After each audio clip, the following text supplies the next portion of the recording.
4h06, vamos ao vivo até às 5h30. A gente fala ao vivo agora com Ariane Bittencourt.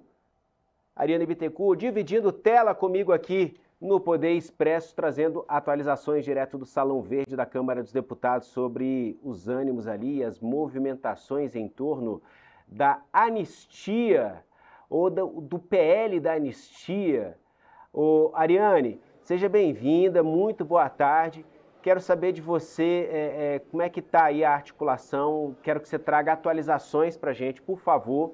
Essa reunião, a gente tem uma reunião, quero que você atualize para a gente também em relação à data, horário, o que vai ser discutido nessa reunião e qual o teor do que vai ser falado ali, do que vai ser discutido, para a gente dar o pontapé inicial. Já a gente vai falar sobre o contraponto aqui, né? Como está o governo, a base governante se articulando para frear o PL da anistia. Mas vamos começar pela reunião de líderes e essa exposição, essa sinalização de Hugo Motta em torno da tramitação acelerada desse projeto que é de total interesse da oposição e do próprio ex-presidente Jair Bolsonaro, minha amiga.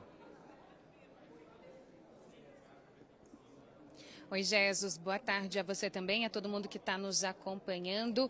Pois é, depois de muita pressão essa que se intensificou, em especial depois da condenação do ex-presidente Jair Bolsonaro, o presidente da Câmara, Hugo Motta, hoje na reunião de líderes na residência oficial aqui em Brasília, finalmente acabou dando uma sinalização positiva para a oposição. Ele confirmou, garantiu aos líderes que vai pautar a urgência da proposta da anistia amanhã, portanto, aqui na Câmara dos Deputados. Obviamente, a oposição celebrou esse avanço, diz que a urgência vai passar sem resistência, que eles têm os votos necessários para isso, e essa é, então, nesse momento, a conquista que a oposição tem celebrado. De outra parte, eu conversei com lideranças mais à esquerda, centro-esquerda, que participaram dessa reunião e que me disseram o seguinte, que está azeitado, já costurado, até mesmo com o presidente da Câmara, Hugo Motta, o seguinte, que diante da sinalização de que ele vai pautar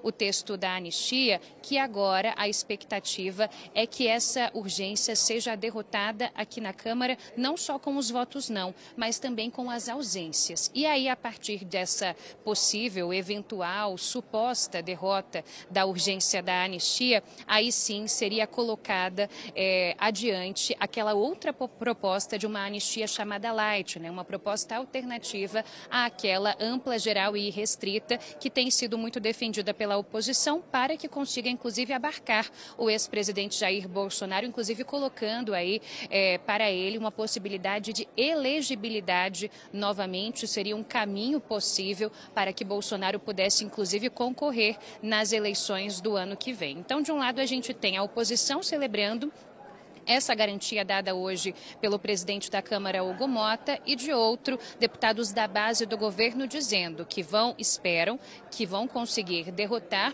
essa urgência amanhã e aí abrir caminho para que, se houver alguma discussão em torno de anistia por aqui, que essa discussão se concentre em uma anistia light, que não perdoe Jair Bolsonaro e nem saia perdoando a todos os envolvidos no 8 de janeiro de 23, mas que, por exemplo, proponha uma revisão da dosimetria das penas aos condenados, algo nessa linha que vai de encontro ao que o próprio presidente do Senado, Davi Alcolumbre, já tinha colocado, ele que dias atrás, inclusive, chegou a chamar para si a responsabilidade, dizendo que ele mesmo redigiria um texto de uma anistia alternativa, que ele não estaria disposto a trabalhar pela aprovação de uma anistia que envolvesse o ex-presidente Jair Bolsonaro, mas então o que a gente tem nesse momento é isso. E para além dessa sinalização dada hoje, o presidente da Câmara, Hugo Motta, ainda assim anunciou a marcação de uma outra reunião de líderes, uma nova reunião com os líderes partidários para amanhã, pela manhã, ainda antes dessa votação da urgência do texto da anistia. Lembrando, Jesus,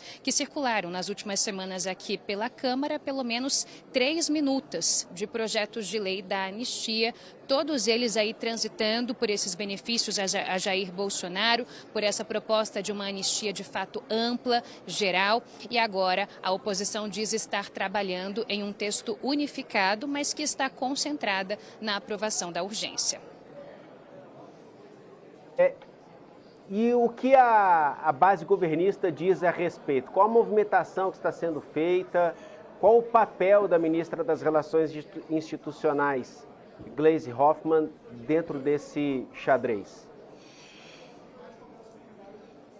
Pois é, a ministra está preocupada, viu, Jesus, com esse avanço. Tem sido cobrada pelo presidente Lula para que aqui no Congresso a base possa ser mais efetiva. A gente lembra uma recente derrota da base do governo que acabou irritando bastante o presidente Lula aqui no Congresso, que foi justamente na composição da CPMI e do INSS, quando o governo já esperava que as indicações de presidência e relatoria feitas por Mota e Alcolumbre fossem ser efetivadas. Depois a gente viu uma reviravolta. A base do governo, de fato, assumiu que houve um erro de cálculo, um erro de articulação. Foram chamados à atenção por Gleisi Hoffmann, que é a ministra das articulações políticas, das relações institucionais.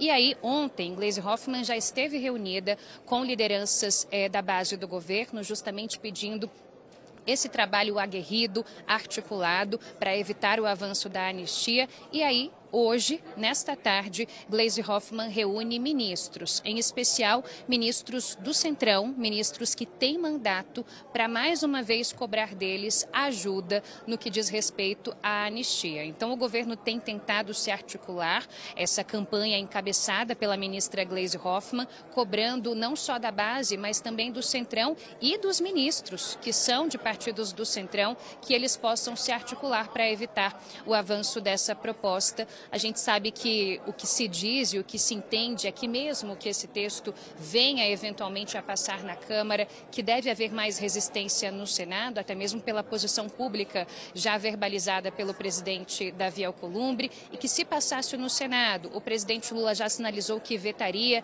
esse texto, aí voltaria para o Congresso eventualmente poderia derrubar esse veto, mas no fim das contas, e é nisso que se prende lá na ponta, não é, ao fim e ao cabo também o governo, haveria uma expectativa muito grande que, se tudo isso acontecesse, ainda o Supremo Tribunal Federal pudesse entrar nesse circuito, considerando um eventual texto de anistia amplo, geral e restrito como sendo inconstitucional.